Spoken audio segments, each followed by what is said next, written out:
नमस्कार, मैं हूं रमेश भट्ट। आप देख रहे हैं देवभूमि डायलॉग और देवभूमि डायलॉग आपके लिए लेकर आया है पुष्कर सिंह धामी कैबिनेट की महा कवरेज। आज शपथ ग्रहण समारोह अब से कुछ ही देर बाद शुरू हो जाएगा राजभवन में, और कल तक जो खबरें आ रही थी और अब से कुछ देर पहले तक खबरें आ रही थी क्या मंत्री शपथ लेंगे या नहीं, लेकिन इसके बादल हट चुके हैं और कहा यह जा रहा है कि सभी मंत्री शपथ लेंगे। यानी 9 कैबिनेट मंत्री इंक्लूडिंग चीफ मिनिस्टर और 3 एमओएस आज शपथ लेने जा रहे हैं और 5 बजे से, जैसा कि राजभवन की ओर से कहा जा रहा है, यह शपथ ग्रहण समारोह शुरू होगा। लेकिन हमने अपने कार्यक्रम को जो नाम दिया है वो दिया है धामी का अग्निपथ, क्योंकि मुख्यमंत्री का नाम सामने आने के बाद जिस तरह की नाराजगी का दौर शुरू हुआ और जिस तरह का मान मनोबल का दौर शुरू हुआ, उसने तो एक बात स्पष्ट कर दी है कि सब कुछ ठीक नहीं है भारतीय जनता पार्टी में। लेकिन देखना यह है, केंद्रीय नेतृत्व के हस्तक्षेप के बाद नाराज मंत्री माने गए हैं, यह कहा जा रहा है। लेकिन अब इस जो सरकार है, जो पुष्कर सिंह धामी के नेतृत्व में चलेगी, क्या वो सरकार और संगठन, ब्यूरोक्रेसी, अपने सीनियर लीडर्स, सीनियर मंत्रियों के बीच क्या वो एक रिश्ता कायम कर पाएंगे? आज इसी पर हम बातचीत करेंगे और 2 खास मेहमान, हमने प्रदेश के 2 वरिष्ठ पत्रकारों को आज अपने पैनल पर रखा है। बहुत ही अनुभवी पैनल आज मेरे साथ मौजूद हैं। शंकर सिंह भाटिया साहब, आपका बहुत बहुत स्वागत है। और मेरे साथ निशित जोशी जी हैं, बहुत बहुत धन्यवाद जुड़ने के लिए। और मैं निशित जी आपसे ही शुरुआत करने चाहूंगा।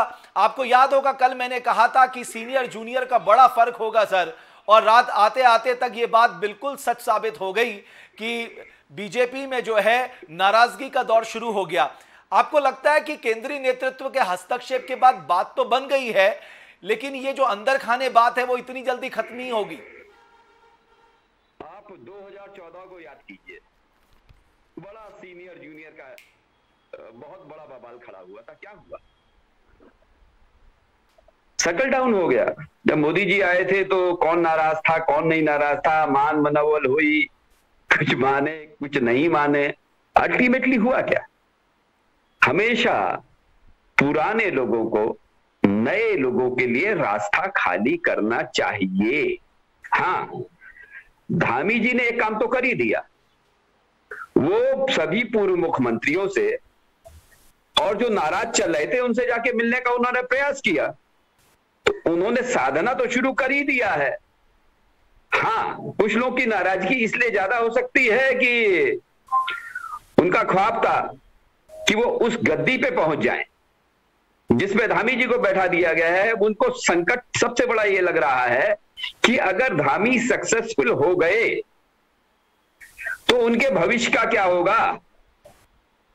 कभी उनके नाम के आगे वो शब्द नहीं लिखा जाएगा जिसके लिए वो राजनीति कर रहे हैं। ओके, शंकर सिंह भाटिया जी, आपको लगता है कि ये साधने का तरीका जो है ये तो एक शिष्टाचार है, मैं कहूंगा कि आप अपने पूर्व मुख्यमंत्रियों से मिले, सीनियर लीडर्स का धन्यवाद किया, लेकिन ये जो हमने नाम दिया है सब अग्निपथ, ये वाकई अग्निपथ साबित होने जा रहा है?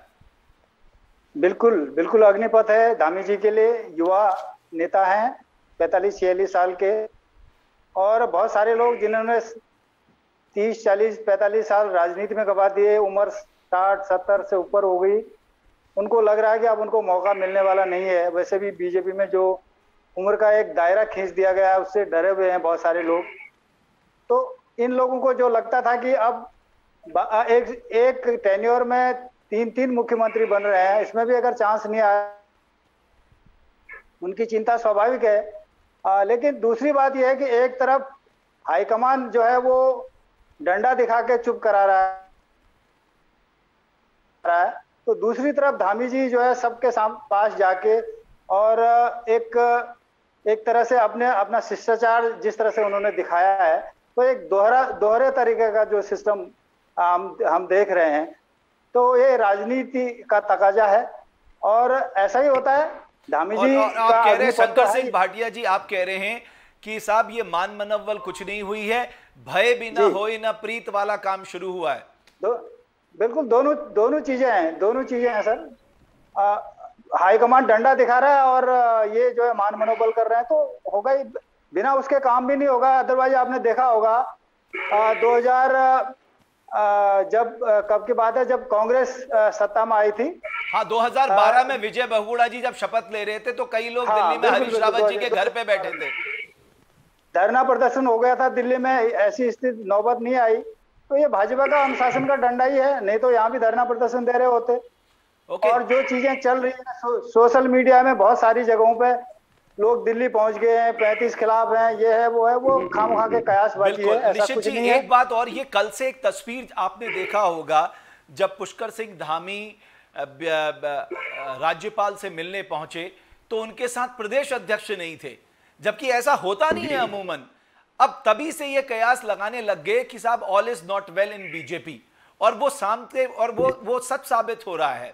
तो आपको लगता है कि उनके लिए बहुत जरूरी है कि साहब आप सबसे पहले अपना घर ठीक करिए, जब आप अपना घर ठीक करेंगे तब आप राज्य ठीक कर पाएंगे?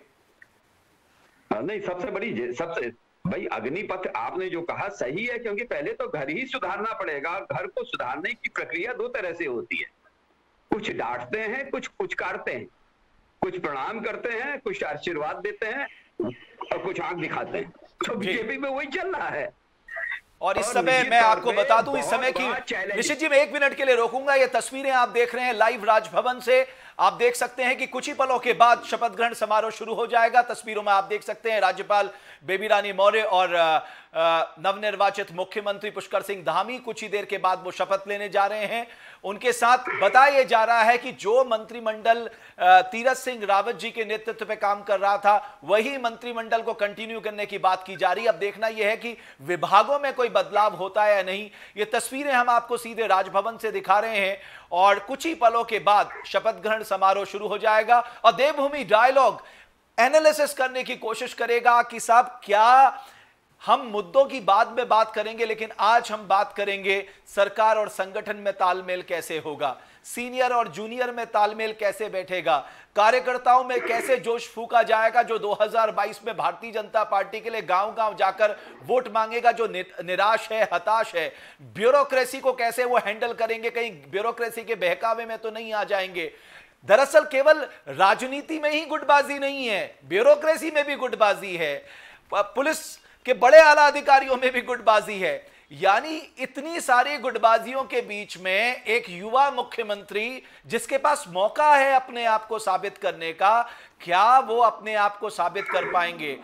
देखिए, उनके लिए एक बहुत बड़ा एग्जाम है। मैं समझता हूं अभी तक उन्होंने जितने एग्जाम दिए होंगे, एकेडमिक एग्जाम दिए होंगे, बट ये पहला और मैं समझूंगा उनके लिए अंतिम इतना बड़ा एग्जाम है कि अगर वो पास कर गए तो शायद उनके लिए स्काई इज द लिमिट, संभावनाओं का संसार खड़ा होगा और 2022 में कौन जानता है कि उन्हीं के नेतृत्व में चुनाव लड़ा जाए।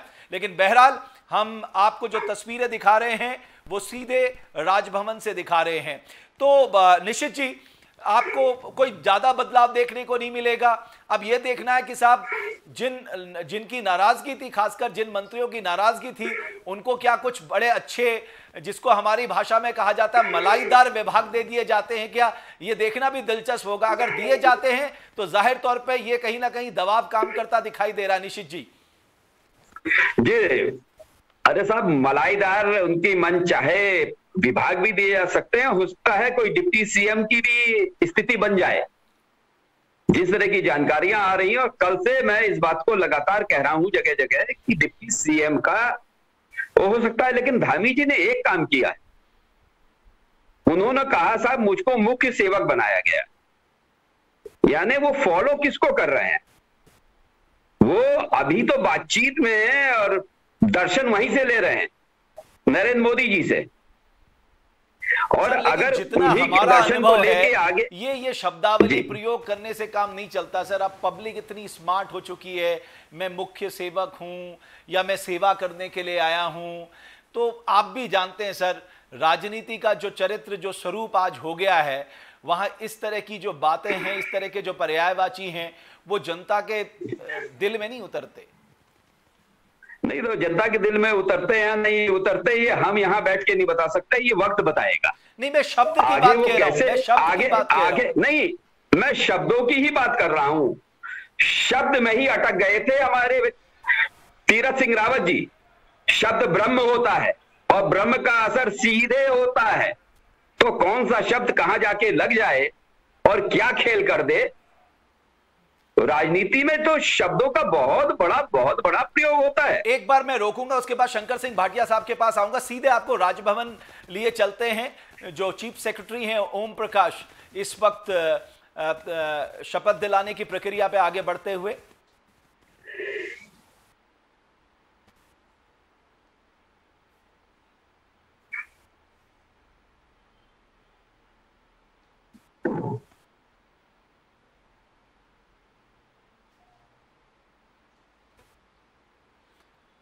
तो आप देख सकते हैं कि कुछ ही पलों में ये तस्वीरें आप देख सकते हैं कि मंच पे राज्यपाल बेबी रानी मौर्य और नवनिर्वाचित मुख्यमंत्री पुष्कर सिंह धामी और सामने उनका मंत्रिमंडल।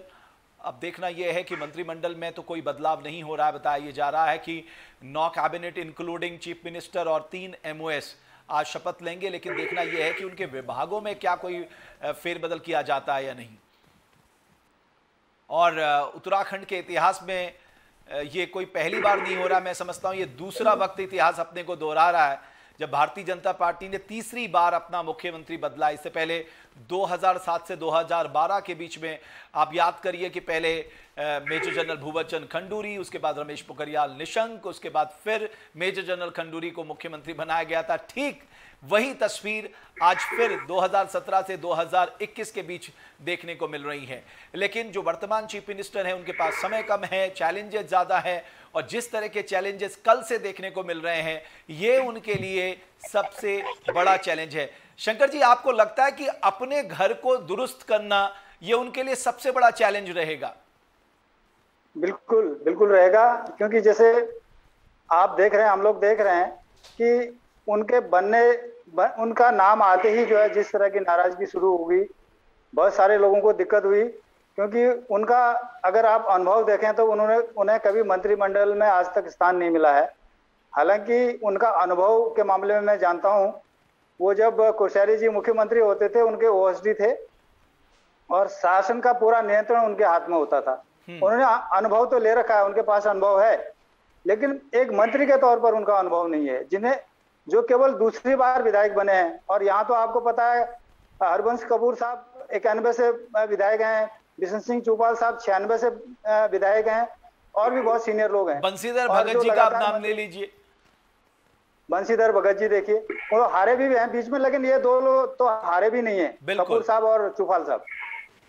तो ये इस तरह की जब सीनियरिटी होगी वहां तो दिक्कतें होती हैं। हालांकि भाजपा का कहीं न कहीं अनुशासन का डंडा है, कांग्रेस की तरह अराजकता वहां नहीं है, इसलिए चीजों को संभाल लिया गया है।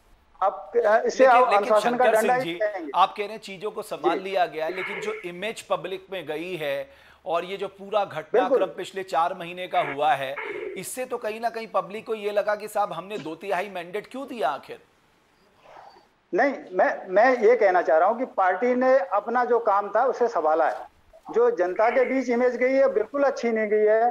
एक 5 साल के टेन्योर में आप तीसरा मुख्यमंत्री ले आएंगे और लगातार आप जो है प्रयोग करते रहेंगे। ऐसे प्रयोग आप तीरथ जी को लेकर देखिए, आपने 4 महीने भी उन्हें पूरे नहीं दिए और उसके बाद संवैधानिक संकट बता के उनको दरकिनार कर दिया, जबकि कहीं भी संवैधानिक संकट था ही नहीं। उन्हें आराम से जो है चुनाव लड़वाया तो पार्टी उन्हें कंटिन्यू नहीं करना चाह रही थी, ये बात तो सच है, क्योंकि पार्टी जो थी नहीं करना चाह रही। पार्टी कहीं ना कहीं ये मान रही थी कि उनको कंटिन्यू करने से पार्टी को नुकसान होगा, यही तो उनकी सोच में आ रहा था, इसीलिए उन्होंने 4 महीने में बदल दिया। सबसे बड़ी दिक्कत यह है कि आप लाए क्यों, सांसद को क्यों लाए? आपके पास 56 विधायक थे, 57वां सीट खाली है, 56 विधायक थे आपके पास। अब आपको विधायक लाना पड़ा, तब क्यों नहीं लाए आप विधायक?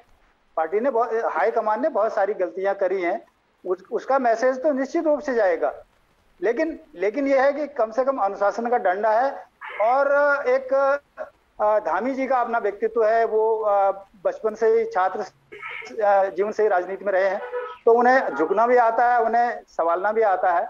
इसलिए धामी जी अपने तरीके से इसको टैकल कर लेंगे, मुझे ऐसा लगता है, लेकिन दिक्कतें बहुत सारी हैं। ओके, निश्चित अग्निपथ जी, है, इसमें कोई मुझे लगता है सबका साथ, सबका विकास और सबका विश्वास, निश्चित जी ये फॉर्मूला अगर धामी जी अपने अंदर अपना लें तो उनकी गाड़ी चल पड़ेगी।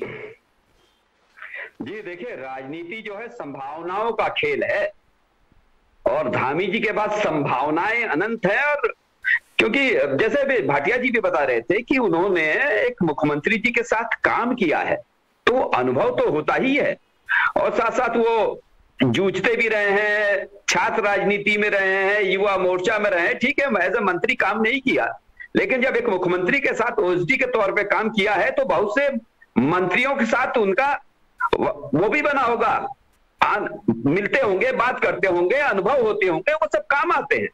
और कई बार घिसे पिटे फॉर्मूले को छोड़ के कोई नया व्यक्ति आता है और नए फॉर्मूले से काम करता है तो बहुत कुछ अचीव कर लेता है। हाँ, उसको सबको साथ साधना पड़ेगा, सबको सम्मान देना पड़ेगा और सबके विकास की सबकी सुननी पड़ेगी। अब क्या ये कर पाते हैं? अगर ये कर ले गए तो निश्चित तौर पे 2022 इनके अपने पाले में होगा बीजेपी के। सर, वरना बड़े बड़े धुरंधर जिस उत्तराखंड को नहीं समझ पाए, जिस उत्तराखंड की ब्यूरोक्रेसी को नहीं समझ पाए, जिस उत्तराखंड के जो तमाम चैलेंजेस है उसे नहीं समझ पाए, आपको लगता है कि 6 महीने या 7 महीने के कार्यकाल में पुष्कर सिंह धामी से हम ये उस चीज को समझ पाएंगे? मैं आपको एक उदाहरण दूं जी। ये भारत है, बड़े बड़े धुरंधर मछली की आंख नहीं छेद पाए थे और एक ने छेद दिया। महाभारत तो हुआ, लेकिन विजय किसकी हुई? तो ये महाभारत है, होगा। तो संभावनाओं पे हम, हाँ, अगर जिस आदमी को 4 साल का अनुभव था, जिसने पूरी योजनाएं बनाई थी, उस आदमी को ले आते तो शायद थोड़ी राहत होती कि सब लोग उसको मान लेते। लेकिन एक नया प्रयोग है, प्रयोग करने में बीजेपी तो हमेशा प्रयोगवादी पार्टी रही है, प्रयोग करती रही है। सर, ये प्रयोग से नाराज कोई दूसरी पार्टी के लोग थोड़ी ना है, इस प्रयोग से नाराज उनके खुद के पार्टी के लोग हैं और ज्यादातर वो लोग हैं जो कांग्रेस से आए थे। नहीं, दूसरी पार्टी के लोग तो हमेशा ही नाराज रहेंगे। जब अपने नाराज होते हैं, उनको मनाने की कला, उनको समझाने की कला और उनको सेटिस्फाइड, संतुष्ट करने की कला अगर आपके पास है, तब तो आप निश्चित तौर पे एक सुलझे हुए राजनीतिक नजर आओगे। आपने कहा कांग्रेस से आए हुए लोग नाराज हैं। आपने माफ कीजिएगा, मुझको बात पूरी करनी दीजिए। आपने कहा कांग्रेस से आए लोग नाराज हैं, तो कांग्रेस से आए रोज गिनती के हैं, चाहे वो सतपाल महाराज हो, चाहे वो आरक सिंह रावत हो। तो और नाराजगी में इन दोनों का नाम सबसे ज्यादा आ रहा है। यशपाल आर्या का आ नहीं रहा, बहुगुणा जी का आ नहीं रहा, सुबोध उनियाल बहुत नाराज है, ऐसी कोई बातें आ ही नहीं रही। तो आप सीधे सीधा नाम लेके बात कीजिए कि 2 लोग बहुत ज्यादा नाराज हो रहे हैं, जिनमें एक ने शायद हाँ कर दी है, संभवतः डिप्टी सीएम के पद पे। अच्छा, ये आप बड़ी ब्रेकिंग दे रहे हैं डिप्टी सीएम के पद पर, बट आपको लगता है ये अगेन एक पेंडोरा बॉक्स जैसा खोलना होगा? तो और राज्यों में तो खुला है। आप बताइए ना, और राज्यों में नहीं हुआ क्या? यूपी में तो 2 डिप्टी सीएम है। सर, यूपी बड़ा भी बहुत है ना। हाँ, तो यूपी और पुष्कर सिंह धामी जो वैसे है बड़ा है। यहाँ के राजनेता शायद यूपी से ज्यादा बड़े हो गए। ओके, महत्वाकांक्षा में। ओके, पुष्कर सिंह धामी जी को मैं देख रहा हूं तस्वीरों में, पहाड़ी टोपी पहन के वो आए हैं और कहीं ना कहीं उन्होंने अपनी वेशभूषा से मैसेज देने का काम किया है और आपका कल्चर, आपकी वेशभूषा बहुत मायने रखती है। शंकर सिंह जी, आपको लगता है लेकिन ये जो है शुरुआत में ही दबाव बना देना और शुरुआत में ही इस तरह का रकस मचा देना, ये उनके लिए कहीं ना कहीं वो खुल के जो कह रहे थे कि साहब युवा हैं, कल से खुल के खेलेंगे, वो खुल के तो नहीं खेल पाएंगे? नहीं, बिल्कुल नहीं, खुल के नहीं खेल पाएंगे। उनको सबको साथ लेके चलना पड़ेगा और जो खासकर सीनियर हैं, जो नाराज हैं, मंत्रिमंडल में हैं, उनकी दिक्कतें हैं, उनको साथ लेके नहीं जाएंगे तो जिस तरह से आपने देखा होगा, आप तो सरकार का हिस्सा थे, त्रिवेंद्र सिंह रावत जी ने लगभग सारे मंत्रियों को कस दिया था। मैं नाम लूं या न लूं, बहुत जो आपके मंत्रिमंडल में इस तरह के लोग थे, अराजकता जिनको करनी आती थी, उनको भी उन्होंने कस दिया था। लेकिन जब तीरथ जी आए तो वो सारे जो है पूरे तरह से खुले सांड हो गए। सारी चीजें हमने साफ देखी हैं। लेकिन मैं एक चीज आपको और बता दूं, ये तीरथ रावत नहीं है पुष्कर सिंह धामी। आपने जो नाराजगी दिखाई है मदन कौशिक की, आपने एक तस्वीर और देखी होगी जी। जब इनको नेता चुना गया है और नरेंद्र सिंह तोमर साथ में खड़े हैं, तो उनके बगल में मदन कौशिक हैं, तब उनके बगल में जाके पुष्कर सिंह धामी है। मतलब उन्होंने कोशिश करी कि ये कहीं तोमर के बगल में ना आ जाए और भी मेरे से साइड में चले जाएं। ये इस तरह की चीजें हो रही हैं, तस्वीरों में सामने दिख रही हैं सर। लेकिन ये चीजें लेकिन एक दूसरे को किनारे करने की चीजें हो रही। लेकिन सर आपको लगता है निशित जी, बहुत ईमानदारी से हमारा स्टेट महत्वाकांक्षाओं की भेंट चढ़ गया है। ज्यादातर नेताओं की महत्वाकांक्षाओं की, पर्सनल ईगो की भेंट चढ़ गया है। उसका खामियाजा ये 21 साल का उत्तराखंड भुगत रहा है। किसी भी राज्य में इतना रकस नहीं फैलता, किसी भी राज्य में ऐसी तस्वीर देखने को मिलती, किसी भी राज्य में 21 साल में 11 बार मुख्यमंत्री नहीं बदले गए। केवल ये उत्तराखंड की तस्वीर क्यों है? आपको लगता है ये पर्सनल ईगो जो है वो राज्य को मुश्किल में डाल रहा है? देखिए, हम अभी पहले भी कह रहे थे कि यहाँ के नेताओं के ईगो जो है यूपी से भी बड़े हो गए। दूसरा, यहाँ की सबसे बड़ी दिक्कत यह है कि जो आदमी कभी ग्राम प्रधान नहीं बन सकता था, वो कैबिनेट मंत्री बन गया। तो इसीलिए महत्वाकांक्षाएं बहुत बढ़ गई। और मेरे ख्याल से कैलिबर भी तो होना चाहिए, वो कैलिबर भी तो होना चाहिए आपके अंदर। मैं आपको आगे कह रहा हूं, अब लगता है कि हाईकमान ने एक बात तो तय कर ली है, आने वाले समय में आप देखिएगा पर कतरे जाएंगे। और मैसेज जा रहा है, पर कतरे जाएंगे। कई लोगों को हो सकता है, कई लोग टिकट के लिए परेशान हो जाए, टिकट नहीं मिले। सर कई लोगों को संगठन में भेज दिया जाए कि आप देखिए इस मैं बता सकता हूं आपको, 2000 से मैं देख रहा हूं 2021 तक नेताओं ने अपनी निजी महत्वाकांक्षा के चलते इस राज्य को आंख के हवाले झोंक दिया। या मैं गलत कह रहा हूं निशित जी, आप मुझे बता दीजिए। आप 2000 के पहले की क्यों नहीं बात करते? जब पहले मुख्यमंत्री नित्यानंद स्वामी जी ओथ ले रहे थे, तो क्या कुछ नेताओं ने विद्रोह जैसी हरकत नहीं की थी? वो बड़े बड़े पदों पर रहे, मुख्यमंत्री भी बने। तो ये तो उत्तराखंड के जन्म से ही हो रहा है। और जो चीज जन्म में घुट्टी पिला दी गई, वो सारी जिंदगी रहेगी। शंकर सिंह और कभी कभी ऐसा होता है कि जी नहीं, आपको लगता है ये निजी महत्वाकांक्षा का शिकार हो चुका है ये राज्य? जैसे निशित जी कह रहे हैं कि ये राज्य है निजी महत्वाकांक्षा का शिकार, और उसके कारण भी उन्होंने बता दिए हैं, बिल्कुल है। लेकिन बहुत सारी चीजें हैं अभी। निजी महत्वाकांक्षाओं को दरकिनार अब किया नहीं जा सकता। आप किसका ईगो किनारे करेंगे? लेकिन सर आपकी निजी महत्वाकांक्षा के चलते मैं अपने उत्तराखंड प्रदेश की बलि कैसे चढ़ा सकता हूं? सवाल तो ये है। नहीं चढ़ा सकते हैं सर, लेकिन करेंगे क्या? यही लोग चुन के आ रहे हैं और यही लोग जो है और ये केवल बीजेपी का हाल नहीं है, ये कांग्रेस पार्टी का भी बराबर का हाल है। दोनों का हाल है, एक का नहीं है। ये दोनों पार्टियों का हाल है। और इस तरह की चीजें दोनों जगह हो रही हैं, चाहे सरकार में कोई भी आए। जनता के मुद्दे तो कहीं प्राथमिकता में है ही नहीं। आपने देखा होगा कि जो मुद्दे हैं, क्या वो कभी चुनावी मुद्दे बन पाए?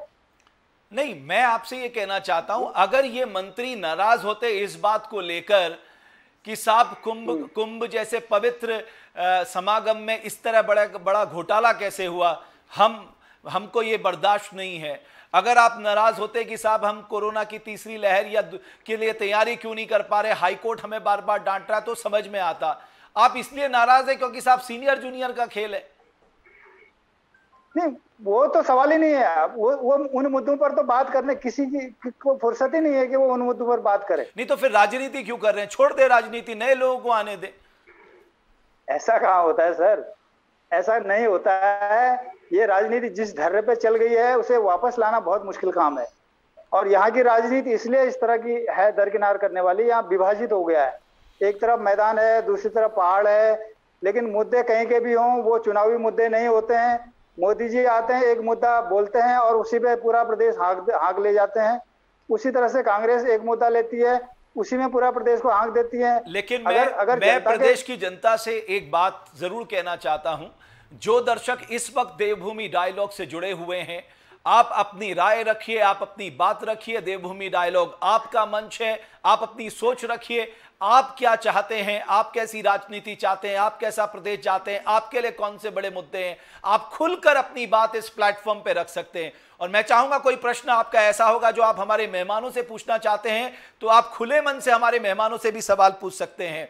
निशित जी, मैं इसलिए आपसे कह रहा हूं कि साहब, जब तक आपके पहले और अंतिम, आपका एक ही लक्ष्य होना चाहिए, पहला और अंतिम लक्ष्य मेरे राज्य की प्रगति, जब तक ये भाव आपके अंदर नहीं आएगा, जब तक आप ये भाव से मेरे प्रदेश के लिए, उत्तराखंड के लिए काम नहीं करेंगे, तब तक जो प्रदेश हमारे शहीद बलिदानी सोचते थे वो कभी नहीं बन पाएगा। सर, हम अगले 20 साल में भी यही चर्चा कर रहे होंगे और इसी तरह का उत्तराखंड चल रहा होगा। नहीं साहब, उसके लिए सफाई की जरूरत है। अगर नए लोगों को लाना पड़े, अनुभवी लोगों को, अच्छे लोगों को, तो बीजेपी को इस बार स्टैंड, मैं तो कहूंगा दोनों पार्टियों को स्टैंड लेना चाहिए कि भाई तुम काम के रहे, तुम 4 बार विधायक रहे, तुम्हारी परफॉर्मेंस क्या रही, तुम 8 बार मंत्री रहे, तुमने डेवलपमेंट क्या कराया। भाई इस बार हम नमस्ते जी, आओ संगठन को पहले संभालो, अगर कुछ योग्य होगे तो काम कराएंगे। और इस बार मैं बता रहा हूं, मुझको जो लग रहा है, बीजेपी में इतना कुछ होने वाला है जिसकी कोई कल्पना नहीं कर सकता, और शायद कांग्रेस भी बहुत कुछ करने जा रही है। तो इस बार पुरानी की तरह डरने का चुनाव नहीं होगा। बट सर, हमारी जनता को भी सवाल पूछने चाहिए सर, आपको ऑडिट करना चाहिए। जनता के पास पूरा अधिकार है, आप अपने हेल्थ सिस्टम का ऑडिट करिए, एजुकेशन सिस्टम का ऑडिट करिए, रोजगार कितनों का मिला, ये सारे मुद्दे होने चाहिए। भाई जनता के पास तो ये भी अधिकार होना चाहिए कि वो विधायक को, जो जनप्रतिनिधि है, जो भी हो, सांसद हो, विधायक हो, इवन ग्राम प्रधान, उससे घेर के पूछे कि भाई तुमने ये वादे किए थे, तुमने क्षेत्र में किया क्या, बिल्कुल क्यों नहीं आए, इतने साल तक क्यों नहीं दिखे, चुनाव आ गया इसलिए तुम दिखने लगे हो, अभी तक देहरादून और दिल्ली के अलावा कहीं तुम नजर ही नहीं आते थे।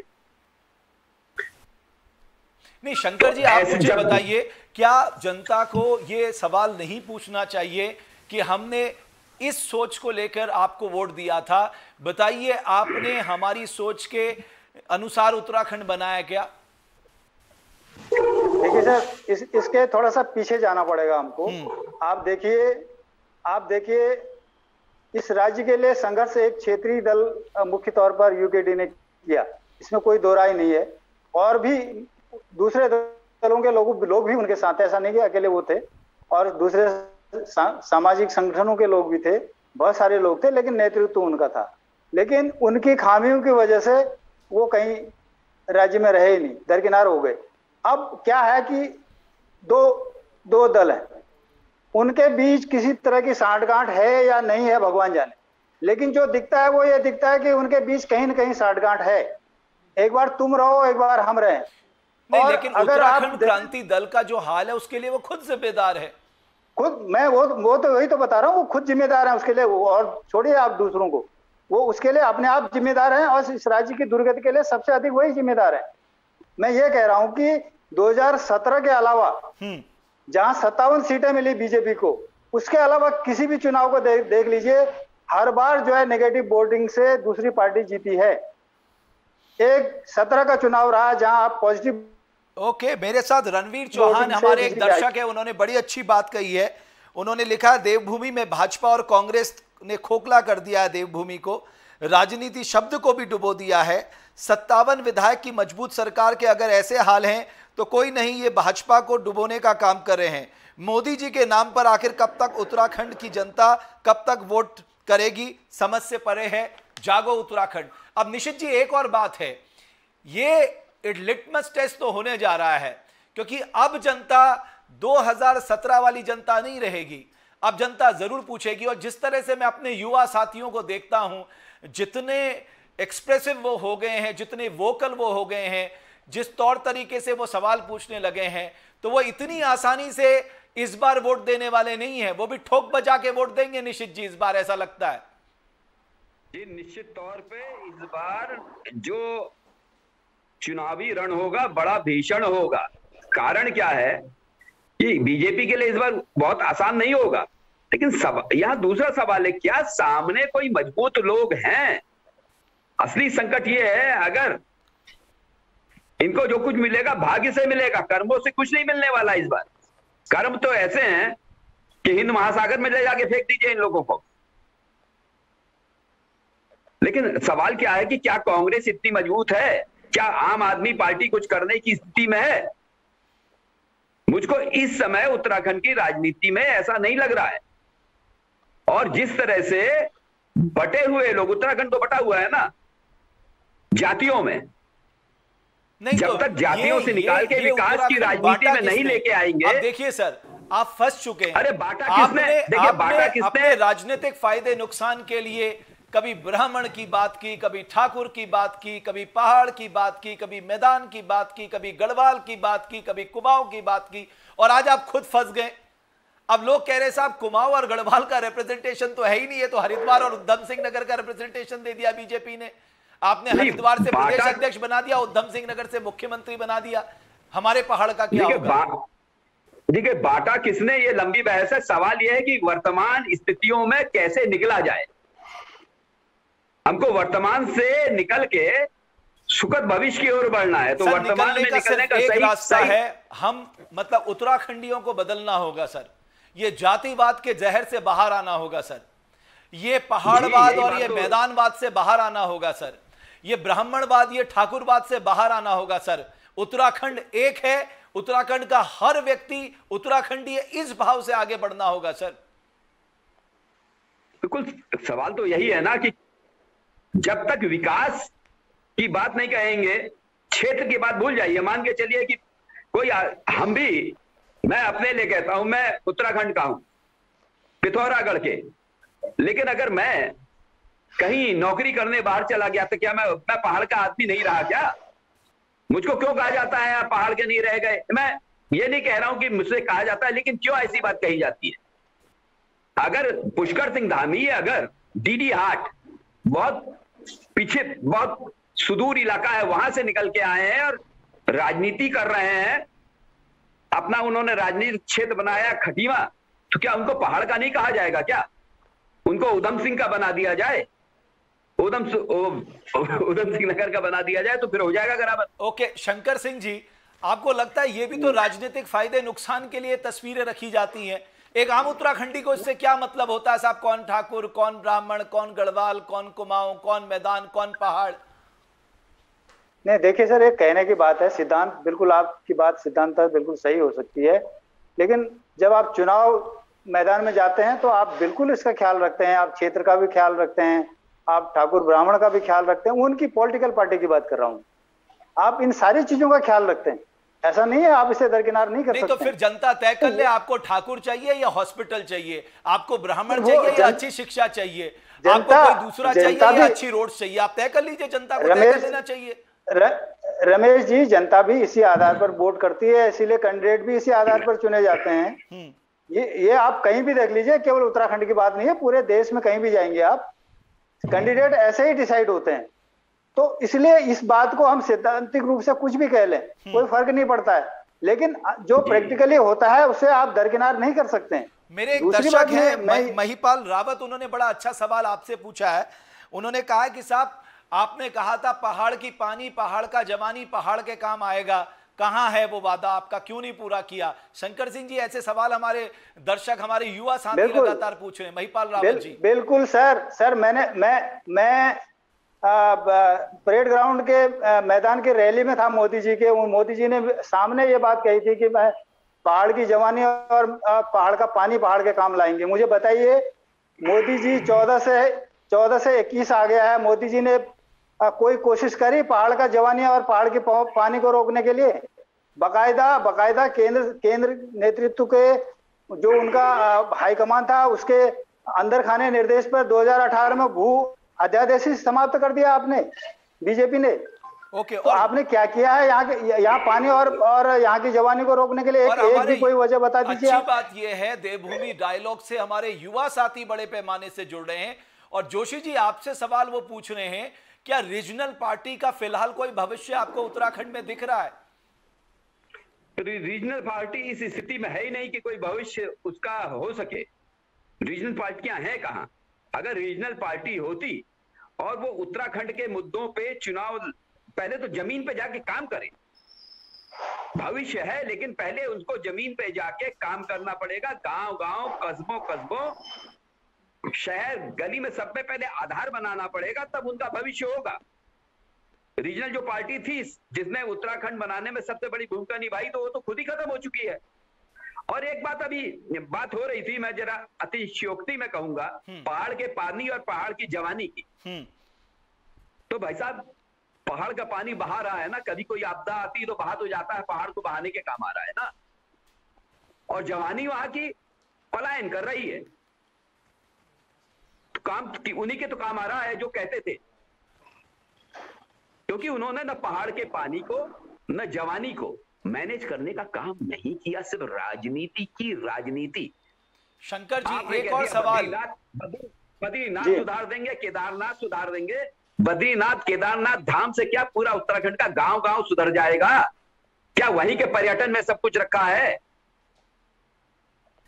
सुदूर पिथौरागढ़, सुदूर अल्मोड़ा, सुदूर और दूसरे बागेश्वर, इनका क्या होगा? कौन करेगा काम? शंकर सिंह जी, अरविंद भट्ट में हमारे दर्शक कह रहे हैं कि ये रिमोट कंट्रोल वाली व्यवस्था खत्म होनी चाहिए।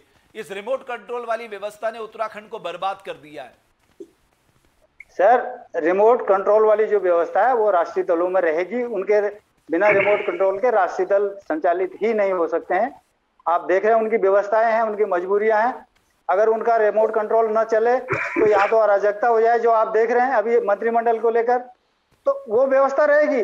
वो व्यवस्था कब नहीं रहेगी? जब कोई क्षेत्रीय विकल्प उठ के आएगा। क्षेत्रीय विकल्प उठ के आने की संभावना, जैसे जोशी जी ने बताया, वो इसलिए नहीं दिखता है कि जिस दल ने इस राज्य की लड़ाई लड़ी, लड़ाई ही नहीं लड़ी, बल्कि अलग जगह, जिस राज्य में, जिस क्षेत्र में कभी उत्तराखंड की कोई बात करने वाला नहीं होता था, वहां के लोगों को बताया कि उत्तराखंड की लड़ाई लड़नी पड़ेगी हमको। फिर लड़ाई लड़ी गई, उसके बाद इतना बड़ा आंदोलन हुआ। उस दल ने तो कहीं खुद अपने आप को, उसके नेताओं ने खत्म कर दिया, कहीं बीजेपी ने, कहीं कांग्रेस ने उनके नेताओं को खत्म कर दिया। उस दल को बांटने में वो उनके नेता तो जिम्मेदार हैं ही हैं, बीजेपी कांग्रेस भी बहुत हद तक जिम्मेदार है कि उनको उसको खत्म किया जाए, क्योंकि वो नहीं चाहते कि कोई अगर तीसरा विकल्प यहाँ का खड़ा हो जाए, हो गया तो हमारे बारी बारी आने की संभावनाएं खत्म हो जाएंगी। लेकिन निशित जी, आप मानते हैं अगर एक मजबूत तीसरा विकल्प मिल जाए तो शायद बीजेपी कांग्रेस मुश्किल में आ जाएगी? ये तो तय है, अगर उत्तराखंड को एक मजबूत विकल्प मिल जाए तो बीजेपी कांग्रेस के लिए मुश्किलें तय है। जी साहब, अगर मगर सवाल यही ना कि अगर मगर तो बहुत कुछ है। अगर मगर में हो तो हमको तो यथार्थ पे रहना पड़ेगा ना।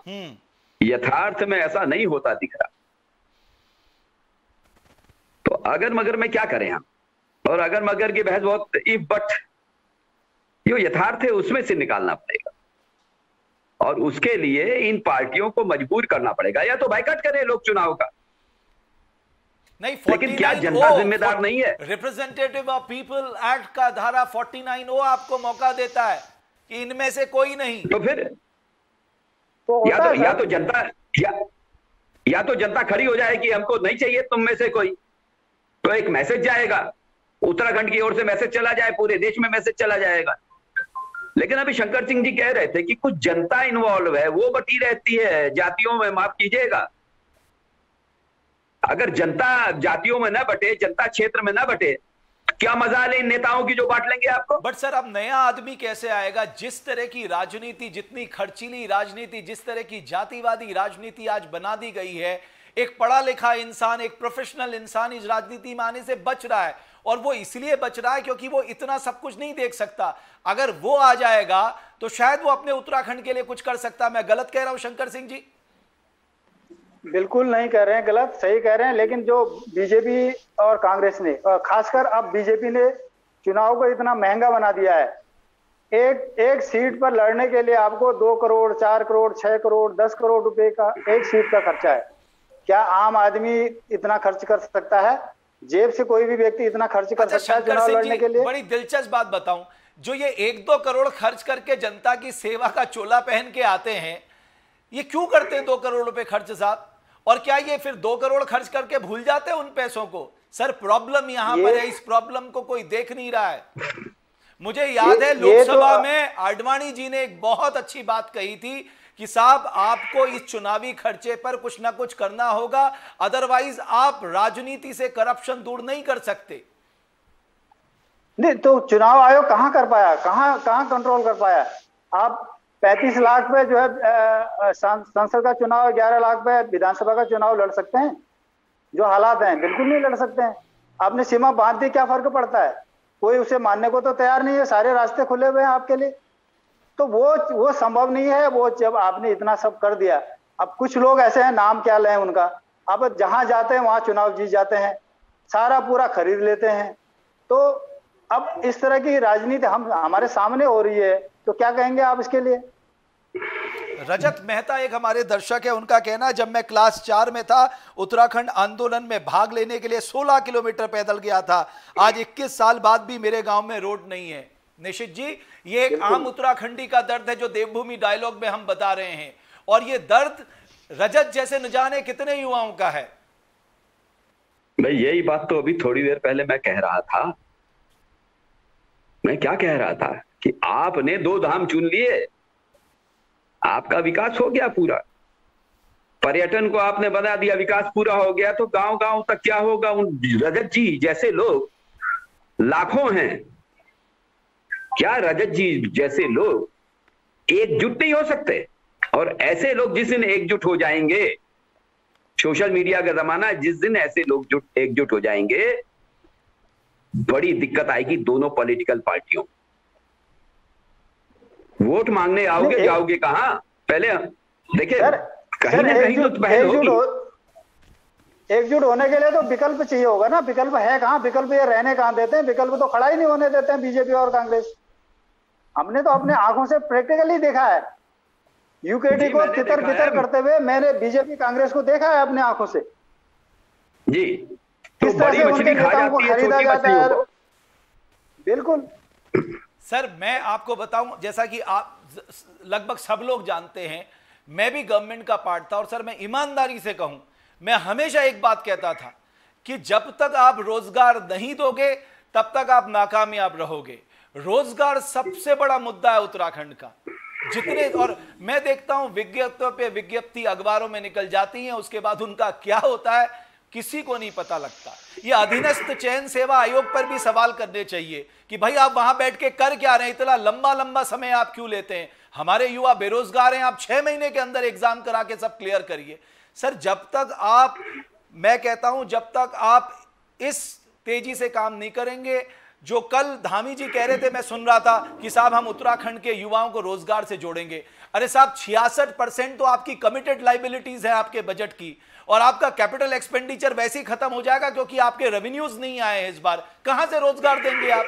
बिना कुछ कहे, बिना कुछ पढ़े, बिना कुछ जाने हम कुछ भी बोलते हैं शंकर जी, और यही तो दिक्कत है। और ब्यूरोक्रेट हमें यहां पर भांप जाता है। मैं आपको ईमानदारी से बता रहा हूं अपने अनुभव से, ब्यूरोक्रेट भांप जाता है कि ये कितने स्तर का आदमी है, और उसके बाद वो इस हिसाब से चलाने लग जाता है, और ये सत्यता नहीं है। तो शंकर जी और निशित जी आप बता दीजिए।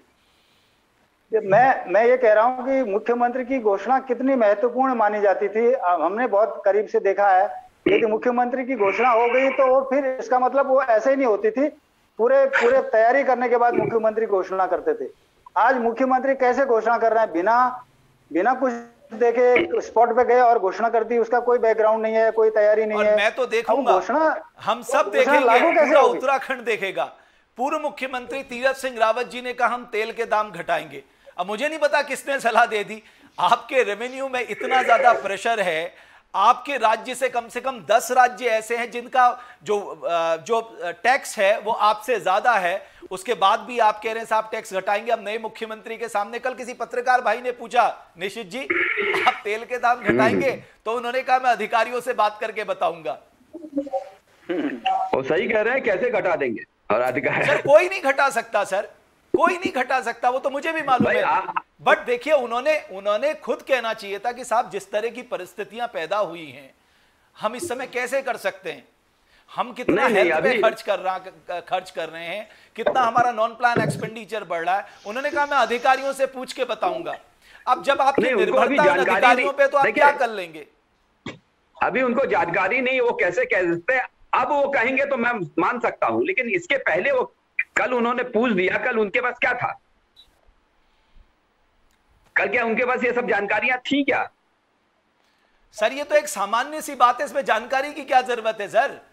ये एक सामान्य सी ये एक जानकारी, ये एक सामान्य ज्ञान की बात आप है। जैसे लोग शासन में रहे आप जैसे लोग शासन में रहे सर, लोग बता सकते हो सर, सामान्य सी शासन में रहने जानकारी। की क्या बात ये नहीं है। सामान्य सी जानकारी इसके पहले के मुख्यमंत्री को नहीं थी क्या?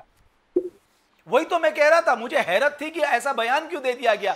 शंकर जी मैं गलत कह रहा हूं क्या? ये तो सामान्य बात है भाई, आपके पास बिल्कुल। जो पैसा आता है, आप नहीं तो साहब, अगर आपको तेल से फायदा नहीं हो रहा होता तो आप कब के उसको जीएसटी में ला चुके होते।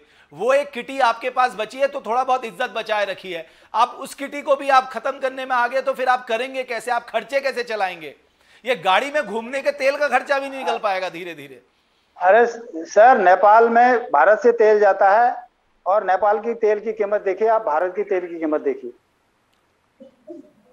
तो ये तो केवल कमाई का साधन रह गया इनके लिए। तेल केवल कमाई का साधन है, और जो ये कहा जाता है कि मार्केट डिसाइड करता है, वो बिल्कुल झूठ है, एकदम एकदम सफेद झूठ। नहीं शंकर जी, मैं जब तेल की इकोनॉमिक्स में नहीं जा रहा, मैं कह रहा हूं पॉलिटिकल लीडर्स को कोई भी बयान सोच समझ के देने चाहिए कि साहब वर्तमान में जो आर्थिक परिस्थिति है, अब आप बोलिए मोदी जी पे इतना प्रेशर है भाई, इनसे तो ज्यादा मजबूत टीम उनके पास है, वो भी कहते थे हाँ जी मैं कम कर रहा हूं, क्योंकि वो जानते हैं कि अगर उन्हें प्रधानमंत्री अन्न कल्याण योजना चलानी है, अगर अलग अलग सेक्टर को पैसा देना है, हेल्थ सेक्टर में ज्यादा पैसा लगाना है, इंफ्रास्ट्रक्चर सेक्टर में ज्यादा पैसा लगाना है, तो वो किटी जो तेल की है उसको कहां से वो छोड़ देंगे? कॉमन सेंस की बात है। अब जब निशित जी मैंने ये पॉइंट क्यों उठाया मैं आपको बताऊं, यहीं से मामला गड़बड़ा जाता है, यहीं से आपकी निर्भरता ब्यूरोक्रेट पे चली जाती है, और ब्यूरोक्रेट तो इतने हसीन सपने दिखाते हैं साहब कि वो मैं आपको बता नहीं सकता। हाँ सही बात है, अभी आपने सपने देखे होंगे कुछ समय पहले तक, उन्होंने दिखाए होंगे। नहीं वो मुझे नहीं दिखाए, वो जो दिखाए गए मैं उनकी बात कर रहा हूं।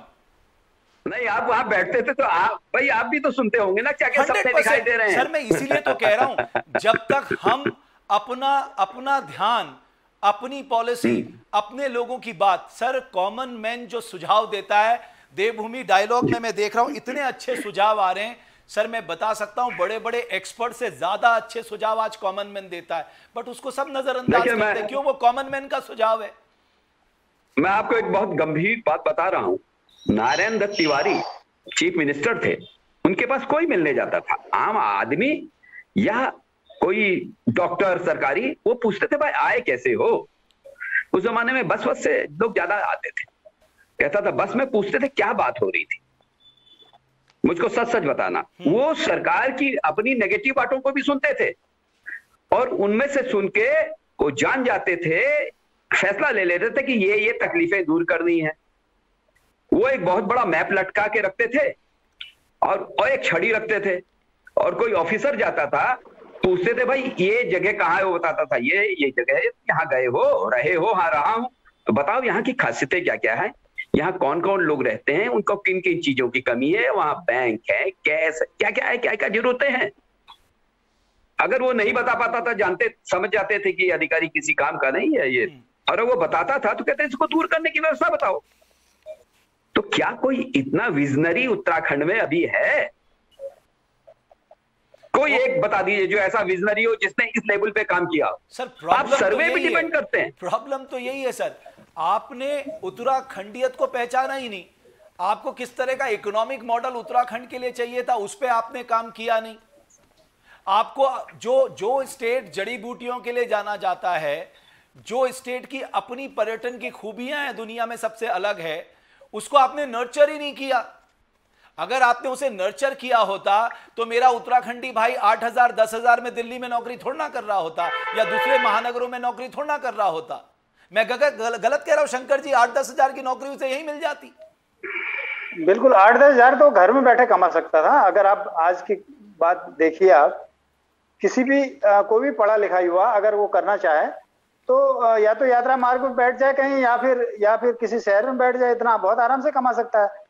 लेकिन एक मानसिकता है, हमारे आदमी की मानसिकता है, वो अपने घर में कुछ करते हुए शर्माता है। वो दिल्ली में जाके बर्तन धो लेगा, कोठी में काम कर लेगा, लेकिन यहाँ करते हुए उसे शर्म आती है। एक्चुअली ये जो सैलरी क्लास है ना, वो रिस्क लेने की जो चलन है ना, वो हम में बहुत कम है, मैंने देखा। वो बिल्कुल नहीं है, रिस्क तो है ही नहीं। बिजनेस में तो आदमी आते हुए डरता है। वो 7-8 हजार रुपए महीने के मिल जाए, उसमें वो परिवार खुश रहता है, वो सुरक्षित है उसमें। वो बिजनेस में रिस्क नहीं ले सकता है। ओके निश्चित जी, आप सीधे सीधे बात करते। धामी जी दबाव में दिख रहे हैं या आपको लगता है वो T20 की बैटिंग करेंगे, चौके छक्के मारेंगे? नहीं, देखिए, ना बहुत ऑफेंसिव होंगे ना डिफेंसिव होंगे। मौका मिलेगा तो शॉट भी जड़ देंगे, और गेंद ज्यादा भारी आएगी उसको रोकेंगे। वो एज ऑलराउंडर खेलेंगे। अभी इस बार बॉलर कांग्रेस पार्टी या आम आदमी पार्टी या उत्तराखंड क्रांति दल के नहीं है। इस बार तो जो बॉलर हैं वो जो कांग्रेस से आए हैं, वो बहुत गुगली देने के मन बना रहे हैं। मुझे लग रहा है कहीं फिरकी विरकी ना दे दें। देखिए, ये तो अब उनको अगर वो ज्यादा फिरकी देंगे तो उनको भी तो फिरकी मिल जाएगी। ये भी तो सोचिए, क्या वो अपने को एकदम दांव पे लगा देंगे? कहीं के नहीं रहेंगे फिर तो। क्या आपको लग रहा है कि वो यहां से कूद के उधर चले जाएंगे? इसकी संभावनाओं से हम इनकार नहीं कर सकते कि दल बदल की भी तैयारी की जा सकती है। तो उनकी भी बेचारी बहुत सी मजबूत, नहीं शंकर जी, बहुत सी मजबूरी है उनकी। बिल्कुल, आपने सुना नहीं? ओपन ऑफर है तो छिपा थोड़ी है। लेकिन क्या आई है, जो गए थे वापस आई। लेकिन क्या वो जो बनना चाह रहे हैं वो बन पाएंगे? वो तो कहीं नहीं बनेगा। जो इधर से भी उधर भी जाएगा, वो कहाँ बनेगा? और वो फुटबॉल बन के रह जाएगा ना। वो चले गए तो फिर बयान आएगा, अगर सुबह का भूला शाम को लौट आए तो उसे भूला नहीं कहा जाता। ये भूला 5 साल के बाद लौट के आ रहा है। तो ये मजबूरी, उनकी भी तो मजबूरियां हैं। इसलिए इस समय किसी की बहुत बड़ी रिस्क लेने की हिम्मत नहीं किसी पॉलिटिशियन। शंकर सिंह जी, हमारा स्टेट एक विजनरी लीडरशिप की क्राइसिस से गुजर रहा है। बिल्कुल, विजनरी लीडरशिप पैदा कैसे होगी, मुझे बताइए सर। विजनरी लीडर कौन थे? अगर हम उत्तराखंड की बात करते हैं, राष्ट्र के परिप्रेक्ष्य में हमारे 3 बड़े नेता हुए, गोविंद वल्लभ पंत जी, हेमंत नंदन बहुगुणा जी और नारायण दत्त तिवारी जी। वो विजनरी थे राष्ट्र के लिए। उत्तराखंड के लिए उनका कोई विजन नहीं था। उत्तराखंड तो उनके लिए सीढ़ी थी जिसपे पैर रख के वो आगे चले गए। और अगर विजनरी नेतृत्व की बात करेंगे तो परमार साहब हिमाचल के विजनरी नेतृत्व थे, जिन्होंने पहले दिन से संघर्ष किया। वो राष्ट्रीय नेता बनने की उन्होंने सोची ही नहीं, केवल हिमाचल के बारे में सोची। उत्तराखंड में जहां 5 साल में 57 विधायक होने के बाद एक एक करके कान पकड़ के उठा के 3 लोगों को मुख्यमंत्री बनाया जाएगा, विजनरी बनने का उसको समय कहां मिलेगा? और सर हम कहते हैं हम अच्छी प्रैक्टिसेस से, हम बेस्ट प्रैक्टिसेस से सीखते हैं। हमारे बगल में हिमाचल में डॉक्टर परमार ने, सोचिए कितना लॉन्ग टर्म विजन सोचा होगा। वो जानते थे कि हिमाचल की संस्कृति को कैसे बचाना है, हिमाचल के एग्रीकल्चर एंड एलाइड एक्टिविटीज को कैसे बचाना है। वो देखिए, वो दिखता है, साफ दिखता है। लेकिन क्या यहाँ जब 4 महीने के लिए किसी को मुख्यमंत्री बनाया जाएगा, क्या वो ये सब विजन रख सकता है? अगर 57 विधायक होने के बावजूद, आपके पास इतना बड़ा बहुमत होने के बावजूद आप एक आदमी को 5 साल नहीं दे सकते हैं, तो विजनरी वो होने की अपेक्षा हम कैसे कर सकते हैं उस आदमी से? विजनरी तो तब बनेगा जब कोई ऐसा नेतृत्व जिसका रिमोट जो है दिल्ली के हाथ में हो, वो उत्तराखंड में ही हो और वो आदमी अपने विजन से आगे बढ़े। ऐसी संभावना किसी क्षेत्रीय दल में हो सकती थी, उन्होंने खुद ही समाप्त कर दी उसको। ओके निश्चित जी, केवल धामी जी के लिए अग्निपथ इसलिए भी है क्योंकि जो कार्यकर्ता उनकी ताकत है, जो भारतीय जनता पार्टी का जो कैडर है, जो कहते हैं कि साहब हमारा कार्यकर्ता ही हमारे लिए सब कुछ है, वो सब कुछ वाला कार्यकर्ता बड़ा निराश और हताश है। एक वो देख रहा है कि क्या कुछ हो रहा है प्रदेश में। क्यों? क्योंकि सबसे ज्यादा अगर सवाल पूछे जाते हैं सर, उसी कार्यकर्ता से पूछे जाते हैं। वो गांव वाले पूछते हैं कि ले रे मनवा तू मतलब वोट मांगन है, अब बताइयो 3-3 बार मुख्यमंत्री कल बदल दी, उसके लिए कितनी बड़ी विडंबना आप कल्पना कर सकते हैं? जी साहब, लेकिन जो कार्यकर्ता है वो दोनों तरफ बहुत हताश है ना। दूसरी तरफ तो कार्यकर्ताओं की कमी आ गई है। या तो जनता कार्यकर्ता बन के खड़ी हो जाए, आप मानिए कि वो विपक्ष को वोट दे दे, विपक्ष को तुम आओ हम तुमको जिताते हैं। क्या ये स्थिति आ गई है क्या उत्तराखंड? बट सर तो मुझको नहीं लगता ये स्थिति आ गई है। सरकार को अकाउंटेबल होना चाहिए, बेचारे कार्यकर्ता को जवाबदेह बना दिया आपने, वो क्या जवाब दे जमीन पर। और आप लोग बात कर रहे थे विजनरी की, विजनरी तो वही आदमी हो पाएगा जो पूरे उत्तराखंड को घूमा हो, उत्तराखंड की विषमताओं को जानता रहा हो, और वो जब केंद्र में कोई नेता कुछ कहे कि ऐसा करो, कहे नहीं नहीं नहीं ये ठीक नहीं है, मुंडी हिला के ना आ जाए, कहे नो हमारे लिए ये उचित है या अनुचित है। सर आपको लगता है एक नेता इतना गट फीलिंग वाला है जो इस बीच में आकर खड़ा होकर ये कहता साहब आप लोग ये क्या कर रहे हैं, ये क्या मेरे उत्तराखंड के साथ आप लोग कर रहे हैं? कोई तो इतनी हिम्मत दिखाता, मैं तो ताजुब कर रहा हूं कि राजनेताओं ने राजनीति को सर्वोपरि बना दिया, राज्य पीछे रह गया। रमेश जी मैं इसका उदाहरण देता हूं और बहुत सटीक उदाहरण देता हूं। 1998 से उत्तराखंड राज्य बनने की प्रक्रिया शुरू हुई। उत्तर प्रदेश पुनर्गठन अधिनियम 1998 आया, जिसकी सदन में चर्चा होनी चाहिए थी। उत्तर प्रदेश के विधानमंडल में जिसकी चर्चा होनी चाहिए थी, उसकी सदन में चर्चा नहीं हुई। उसकी कल्याण सिंह कैबिनेट ने चुपचाप चर्चा करके और यहाँ के प्रतिनिधियों को चुपचाप बैठा के जो अपना मर्जी चाहा वो थोपा। और जो आज की परिस्थितियां हैं, जो उत्तर प्रदेश के कब्जे में उत्तराखंड की 1 लाख करोड़ से भी अधिक की परिसंपत्तियां हैं, वो परिसंपत्तियों के लिए एक भी यहाँ का प्रतिनिधि, 4 मंत्री हुआ करते थे, 19 विधायक थे बीजेपी के, 4 मंत्री जिसमें शामिल थे, 1 कैबिनेट मंत्री, 3 राज्य मंत्री, किसी ने सिंगल शब्द नहीं बोला। एक कैबिनेट मंत्री ने कैबिनेट में की बैठक में तय हुआ, वहां भी नहीं बोला उन्होंने कुछ भी, क्योंकि अगर वो बोलते उन्हें यहाँ की मुख्यमंत्री के कुर्सी की दरकार थी और उन्हें यहाँ कैबिनेट मंत्री भी नहीं बनाया जाता, उन्हें उठा के फेंक दिया जाता। तो वो अपनी कुर्सी की ज्यादा चिंता कर रहे थे, उत्तराखंड की चिंता नहीं कर रहे थे। सर लेकिन राज्य रहेगा तभी तो आपकी कुर्सी रहेगी, तभी आप चुनाव लड़ेंगे। लेकिन जिस तरह का माहौल बन गया है, लोगों का साथ विश्वास उठने लगा है, ये इसका उदाहरण तो यहाँ जड़ से शुरू हो जाता है ना। जब राज्य गठन की प्रक्रिया हुई तो ये लोग बेच के आए उत्तराखंड को। और निश्चित जी मैं आपको ईमानदारी से बताऊं, मेरी बीजेपी के कई सीनियर नेताओं से बात हो रही थी, वो कह रहे थे कि इन फैसलों ने उन्हें जवाब देने लायक नहीं छोड़ा है। वो जवाब दें तो क्या दें, वो जनता के बीच में क्या मुंह लेकर जाएंगे। एकदम सही कह रहे हैं। कायदे से उत्तराखंड को कुछ सालों के लिए यूनियन टेरिटरी बना देना चाहिए। अगर इलाज करना है तो इससे अच्छा जब यूपी के साथ थे तब थे हम। इतनी बुरी हालत हो गई है, कम से कम उतना बड़ा पलायन तो नहीं था, काम तो होते थे। लेकिन अब तो सिर्फ भ्रष्टाचार के अलावा बचा क्या है, और कोई भी गट नहीं। उस समय गट वाले नेता निकलते थे क्योंकि वो बड़ी राजनीति देखते थे, वो यहां से यूपी आते थे, यूपी की राजनीति देखते थे। अब तो एकदम ये कुएं के मेढक जैसे हो गए, व्यक्तिगत हितों के लिए, व्यक्तिगत नुकसान के लिए सोचते हैं कि बोलते ही नहीं, बोलने में घबराते हैं। एकदम चक्रवर्ती भाटिया जी सही कह रहे थे। और आज भी इतनी हमारी परिसंपत्ति फंसी पड़ी है, क्यों नहीं बोलते भाई। अब देखते हैं हमारे धामी जी क्या करते हैं, बोलने की हिम्मत रखते हैं या मुंडी हिलाते हैं, तो आगे का वक्त बताएगा। नहीं दिक्कत क्योंकि बहुत ज्यादा काम करते तो देखा नहीं हमने। नहीं, हाँ जुझारूपन देखा है कि लड़ते भिड़ते रहे हैं। देखिए लड़ने भिड़ने से काम नहीं चलेगा सर, आपको सीरियस थॉट पे मनसा वाचा कर्मणा। मैं कहता हूं कि इस प्रदेश से जो प्यार करता है, जो पागलों की तरह प्यार करता है सर, उसको इस प्रदेश की चिंता होगी।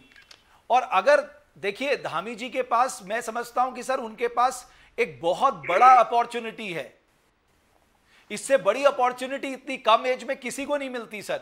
शंकर सिंह जी देखिए आपसे एक बात कहूं, ओके, कुछ समय पहले कहा जाता था, नहीं एक सवाल मैं बाद में, कुछ समय पहले कहा जाता था कि त्रिवेंद्र सिंह रावत कुछ जगह अड़ जाते हैं, जिद कर लेते हैं। तो उत्तराखंड को अड़ने और जिद करने वाला नेता चाहिए। हुआ क्या, आप बताइए ना जी। नहीं आज तक तो यही पता नहीं लगा कि उनको हटाया क्यों। नहीं मैं दूसरी बात कह रहा हूं, चलिए हटाया क्यों आप बताइए मत, आपकी मजबूरी है। लेकिन त्रिवेंद्र सिंह रावत में एक अच्छाई तो थी, वो अड़ते तो थे, जिद तो कर लेते थे। शायद इसीलिए केंद्र नाराज हो गया कि भाई क्यों अड़ जाते हो। तो भाई हम अपने स्टेट का भला नहीं देखेंगे, हम इस अपने स्टेट का भला न देखें तो हम करेंगे सर क्या? ओके शंकर सिंह मुझे नहीं पता कहाँ अड़े कहाँ नहीं अड़े, मैं नहीं जानता। लेकिन मैं त्रिवेंद्र सिंह रावत जी के कार्यकाल की एक चिट्ठी मेरे पास है अभी भी। उत्तर प्रदेश और उत्तराखंड के मुख्य सचिव की 3 दौर की वार्ता हुई है 2019 में, और उस 3 दौर की वार्ता में जो उत्तराखंड की परिसंपत्तियां यूपी के कब्जे में हैं, वो पूरी तरह से यूपी के कब्जे में देने की पूरी प्रक्रिया हो गई थी। वो अगर त्रिवेंद्र जी नहीं गए होते तो शायद वो प्रक्रिया पूरी हो गई होती। नहीं, आपको मैं बताऊं, लेकिन मैं थोड़ा सा रिकॉर्ड क्लियर कर दूं। इस वक्त जैसे हरिद्वार का जो हमारा होटल है वो हमें वापस मिल गया, जरूर उसकी जगह हमने नहीं, ये सवाल इस बात का नहीं है। उसमें तो और एक बहुत उस सौदेबाजी में तो आप उस सौदेबाजी में तो उत्तराखंड लॉस में चला गया सर, मैं बता रहा हूं। एक बहुत बड़ा अमाउंट जो है, एक बहुत बड़ा अमाउंट आपके जो पिछले 10 सालों से उत्तर प्रदेश सरकार को देना था, वो उत्तर प्रदेश सरकार अब उत्तराखंड सरकार को दे रही है। ये बात सच है सर। कुछ चीजें आई हैं, कुछ चीजें आई, मैं ये नहीं कह रहा कि कुछ नहीं आया, लेकिन 14,000 हेक्टेयर सिंचाई विभाग की जमीनों में से सिर्फ 400 हेक्टेयर उत्तराखंड को मिलने वाली थी, बाकी यूपी के लिए हमेशा उसके पास रहने वाली है, जो समझौता हुआ है। और अब भीमगौड़ा बैराज है हरिद्वार का, रामगंगा बैराज है तौलागढ़ का, और बनबसा का लोया हेड बैराज है, ये यूपी के कब्जे में रहेंगे जिंदगी भर। उत्तराखंड के अंदर है, उत्तराखंड उसमें छू भी नहीं सकता है। टेहरी डैम सुप्रीम कोर्ट में मामला चल रहा है, वहां यूपी को उस पर जो है जुर्माना लग गया, लेकिन उसके बावजूद वो मानने को तैयार नहीं है। आप 11 विभागों की परिसंपत्तियां जिनकी करीब 1 लाख करोड़ से भी अधिक की जो है कॉस्ट है, वो आज भी उत्तराखंड की सीमा के अंदर यूपी के कब्जे में है। उन्हें आप रेगुलराइज कर रहे हैं, रेगुलराइज करने की तैयारी कर ली है आपने। आप कौन अड़ता है कौन नहीं अड़ता, मुझे तो नहीं लगता यहाँ किसी में अड़ने की हिम्मत है। जो अपनी चीजें यूपी के हवाले करने को तैयार बैठे हैं, वो कहाँ अड़ सकते हैं। ये तो आपके पास बहुत अच्छा मौका है भाई, राज्य में भी बीजेपी की सरकार है, उत्तर प्रदेश में भी बीजेपी की सरकार है, सेंटर में भी बीजेपी की सरकार है। ये तो आप बहुत आसानी से बैठ के ये मामला सुलझा सकते हैं। और देखिए उत्तर प्रदेश के पास लैंड की कमी नहीं है, लैंड की कमी हमारे पास है, वो भी इरिगेटेड लैंड की कमी है। रमेश जी, योगी जी आए थे, आपको ध्यान होगा, बद्रीनाथ में उन्होंने 20 नाली जमीन पे उत्तर प्रदेश पर्यटन भवन का जो है शिलान्यास किया था। वहां पे त्रिवेंद्र जी भी खड़े थे और योगी जी ने कहा कि हमारे बीच कोई मामला नहीं है, हमारे सारे मामले सुलझ गए हैं।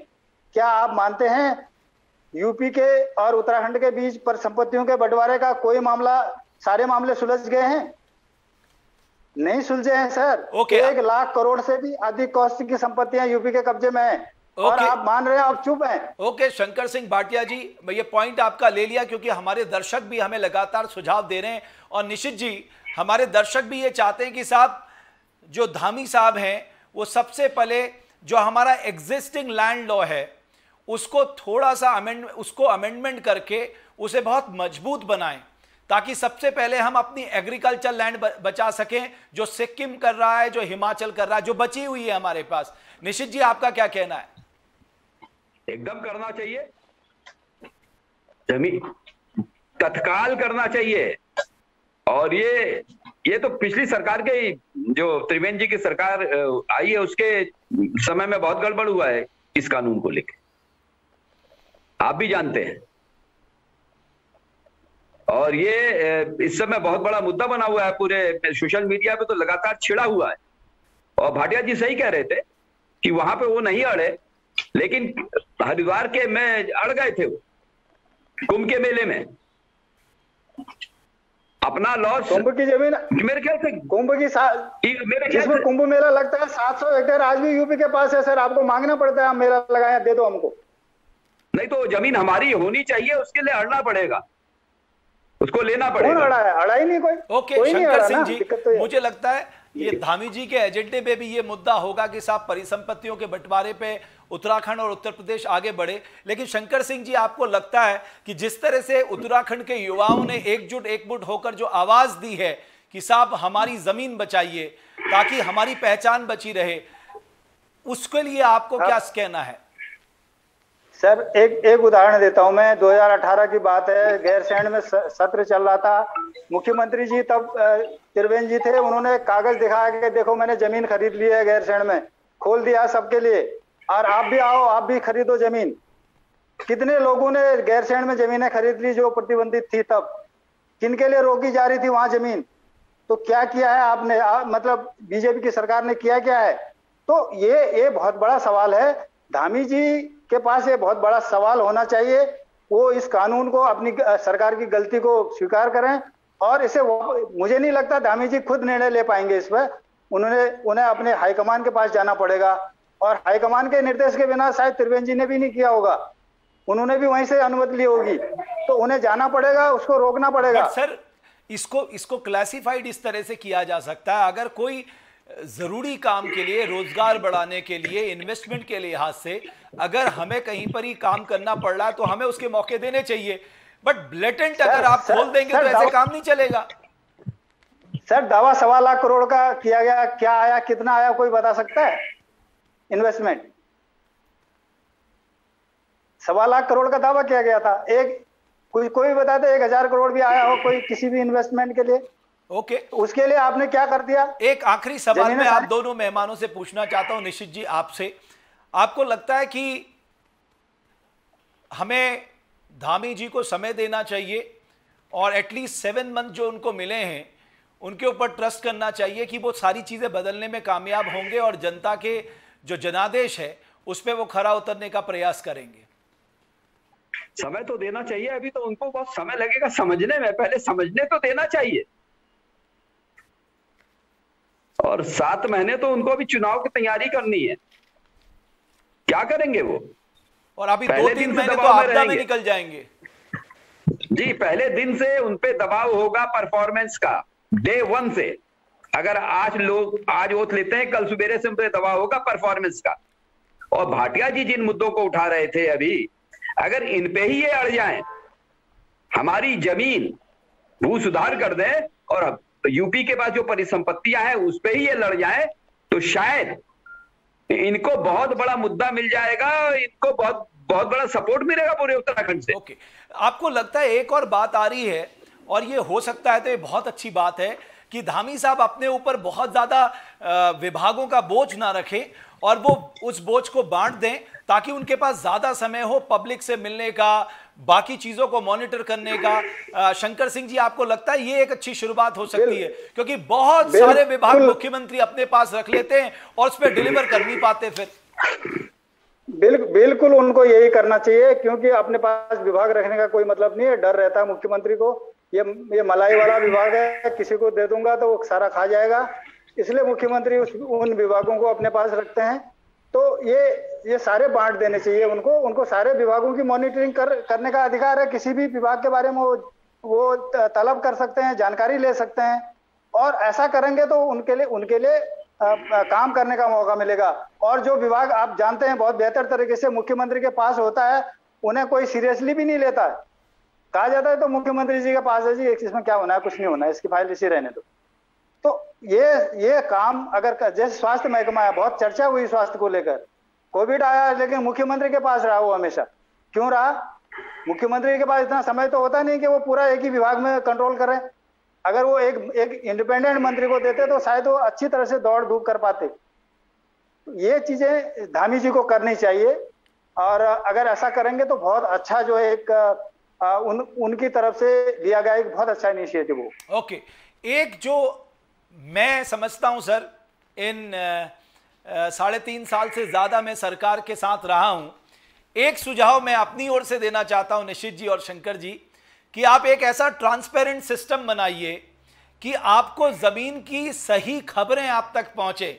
वरना इर्द गिर्द के लोग जो होते हैं वो इतना मीठा बोलते हैं, इतना बढ़िया बोलते हैं, इतने बड़े बड़े सपने बोलते हैं। मैंने तो कई लोगों को ये देखा कि वो तो परमात्मा से तुलना करने लग जाते हैं। तो मुझे लगता है इन सब चीजों से बचना चाहिए। आपके पास रियल इंफॉर्मेशन पहुंचे, जब आपके पास रियल इंफॉर्मेशन पहुंचेगी तब जाके आप उस पर एक्शन ले पाएंगे। और जो लोग आपके इर्द गिर्द बहुत तारीफों के पुल बांधते हैं, ये बड़े डेंजरस लोग होते हैं, मैंने खुद ही अनुभव किया है।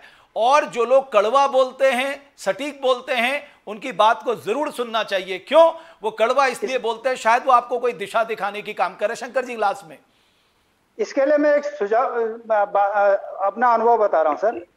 जो लोग उत्तराखंड के अंदर बहुत सारे दलाल किस्म के लोग हैं जो बाहर से आ गए हैं। वो लोग मुख्यमंत्री के पास बहुत इजीली पहुंच जाते हैं, अपनी बात रख लेते हैं। जो उत्तराखंड का आम आदमी है, जो रियल बात सूचना पहुंचाना चाहता है मुख्यमंत्री को, उसको अंदर घुसने की भी जो है आदेश नहीं है, वो अंदर घुस ही नहीं पाता है बेचारा। तो वो चाहे मैदान का हो चाहे पहाड़ का हो, कोई भी वो नहीं जा सकता अंदर। लेकिन दलाल और जो इस तरह के लोग लेकिन हैं, मैं शंकर सिंह जी आपको एक अनुभव से बताता हूं, कम से कम त्रिवेंद्र जी के साथ रह के मैंने ये चीज तो देखी कि साहब ऐसा मैंने कभी नहीं देखा कि कोई इस तरह का बड़ा कोई भी माफिया हो वो उनके साथ बैठा देखा हो। ईमानदारी से मैं आपको बता रहा हूं। और मुझे बताया जाता था कि पहले की सरकार में उनको रिसीव करने के लिए गेट में जाया जाता था और बड़ी रिसीव के साथ सीधे अंदर वाले रूम में ले जाया जाता था। बट इनके साथ जो सच मैं आपको बता रहा हूं, मैं कोई लेकिन मैंने जो अपनी आंखों से देखा वो मैं आपको बता रहा हूं कि कभी मैंने ऐसा नहीं देखा कोई माफिया हो, कोई इस तरह का करप्ट व्यक्ति हो जो उनके साथ बैठा या उनके साथ चाय पे दिख रहा हो। बल्कि मुझे एक ताजुब हुआ कि हिंदुस्तान के एक बहुत बड़े बिल्डर, उन्हें 2 घंटे बाहर इंतजार करना पड़ा और उसके बाद भी पूर्व मुख्यमंत्री त्रिवेंद्र सिंह रावत उनसे नहीं मिले। उन्होंने कहा आपसे मेरा कोई मतलब नहीं, आप अधिकारी से जाके बात कर लीजिए।